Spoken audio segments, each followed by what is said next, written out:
Today, we are going to be focusing on one of my favorite characters in the series, Zoro, or more specifically on the phenomenal battles that he has been involved in over the course of the series. As an unapologetic Zoro fanboy, these portions of One Piece never fail to captivate me, so here we are. The criteria for this list is simple as: a fight is defined as an exchange of attacks between two or more individuals, one of which in this case must be Zoro. However, all fights on this list must also be canon, due to top secret reasons to do with national security.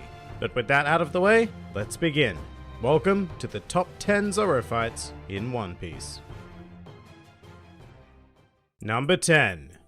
Zoro vs. Ohm. We are going to commence proceedings in the realm of the sky against a breeder by the name of Ohm. During Enel's death game, Zoro became caught in Ohm's ordeal of iron, the survival rate of which was 0%. And initially this was quite a tough match for the Straw Hat Swordsman, because he had to contend with the iron traps laid all around the battlefield, as well as Ohm's gigantic fighting dog Holy. Furthermore, after dealing with those, Zoro had to very quickly adapt to Ohm's Sky Sword, as well as his advanced use of observation Haki, in a time long before the Straw Hats had any comprehension of Haki whatsoever. Although in the end, none of that really mattered, as Zoro simply took Ohm's attack head on with his 108-pound cannon, negating the Sky Breeder's strike and proceeding to defeat him in a single slash, which is a classic Zoro motif in battle. Lose during the beginning, lose in the middle, and triumphantly overcome an opponent right at the end.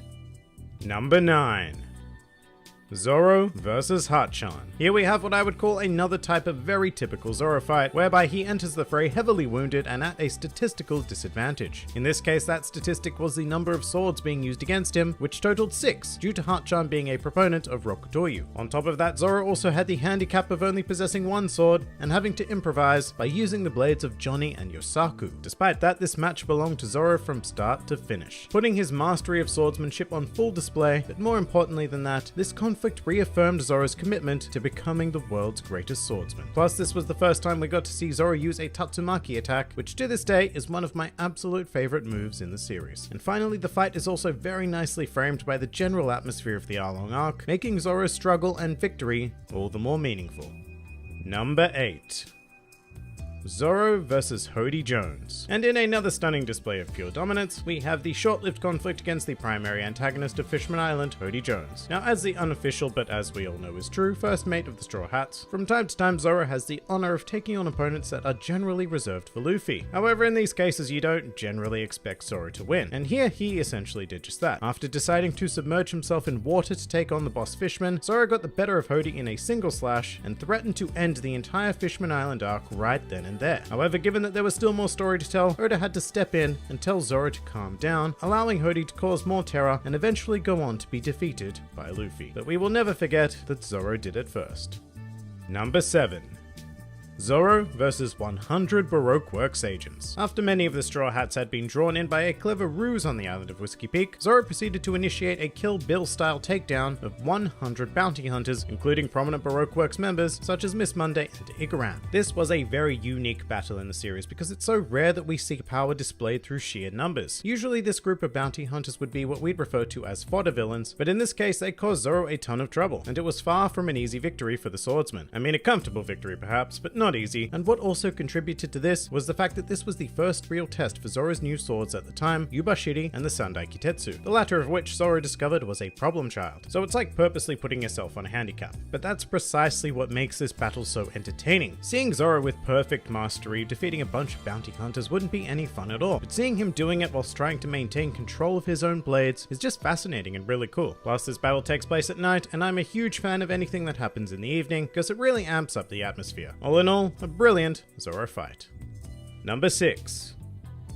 Zoro vs. T-Bone. Speaking of fights that take place at night, here is another. Although this conflict against T-Bone has an added layer of time limit in order to add further excitement. You see, the ever-honorable T-Bone was standing on the tracks of the sea train in order to prevent the Straw Hats from proceeding to any slobby. And well, that's just not cool, T-Bone. Not cool at all. In response, the Straw Hats dispatched their resident demon to deal with him and clear the way, resulting in one of the fastest yet extraordinarily memorable fights in the series. It only consisted of a handful of actions, but with this sequence I would like to give huge props to the anime, who did this sequence a whole world of justice, taking the utmost of care with every action performed and elevating it into a truly memorable Zoro fight. Number 5. Zoro versus Kaku. Stepping straight off the sea train and into any slobby, we have the first example of a fight on this list that actually pushed Zoro to his limits. As a member of CP9 and as a proponent of four-sword style, Kaku represented a very worthy opponent, demanding everything that Zoro had available to him at the time to overcome. For the most part, this fight is brilliantly choreographed, yes, even after Kaku turns into a giraffe, which is ridiculous because who would have thought that a giraffe swordsman would look so sleek? But what this conflict really highlights is that Zoro is at his best when he is met blow for blow and forced to innovate and evolve himself, which he did rather shockingly in this case, by growing 2 extra heads, 4 extra arms, and 6 extra swords. I still don't really know what to make of Ashura, but it certainly did cap off quite an amazing battle with pure demonic style. Number 4.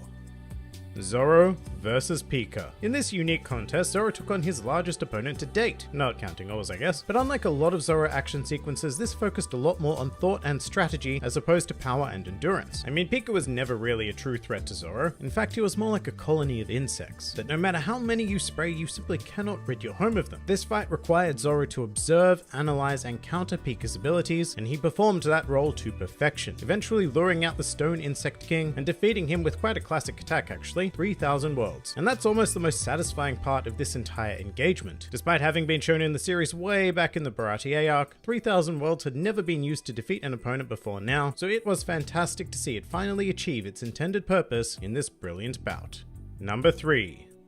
Zoro versus Bartholomew Kuma. Here we have what is certainly the most unconventional fight on this list today, as Zoro took it upon himself to confront one of the 7 warlords of the sea in a desperate situation after the crew had been devastated by the aforementioned warlord's Ursa shock. And to put it simply, Kuma was not an opponent who Zoro had it in him to defeat at the time. However, that did not stop him from performing a superb Shishisonson that brought on the dramatic revelation that Kuma was in fact a cyborg. However, by far the greatest aspect of this engagement was when Kuma offered a change in terms by absorbing all of Luffy's pain and fatigue, and not only did this result in one of the finest Zoro moments of all time in regards to nothing happened, but it showed us as readers and watchers just how disgustingly durable the Straw Hat Swordsman is, pushing him to a limit that we had never seen before or since. Number 2.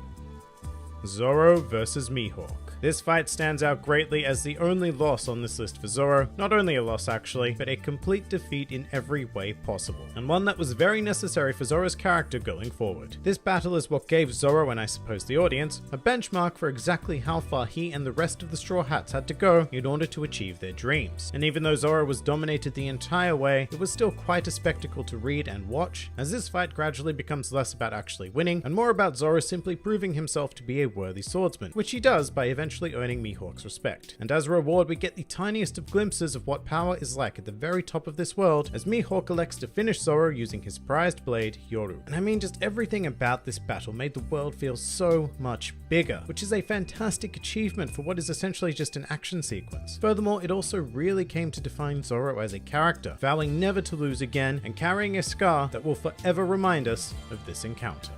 Number 1. Zoro versus Daz Bones. Now, Daz Bones isn't a particularly important figure in the series, but what he represents to Zoro in this battle is one of the greatest character-defining moments in the series. Due to the power of the Super no Mi, Zoro as a swordsman was up against a hard counter, something seemingly impossible to overcome that we as readers and watchers could not help but be compelled to witness Zoro's struggle to push beyond the limits of a regular swordsman. And what a struggle it was. In fact, in my opinion, this is still Zoro's hardest fought battle to this day, with him being completely decimated for a good 99% of it. But on the brink of death is exactly where Zoro would find his answer, achieving a very enlightened sense of the world around him, and as a result the ability to cut or not cut whatever he saw fit. And with this, it was over. One strike in this enlightened state was all it took to bring down Daz Bones, and it was incredibly satisfying to see after enduring all that had happened to Zoro during the fight. This conflict in general is also one of the most well choreographed in the entire series, featuring stunning imagery that had me hooked from beginning to end. A swordsman up against an insurmountable task and pushing through it regardless. To me, this is the defining Zoro fight. But that pretty much does it for the top 10 best Zoro fights in the series.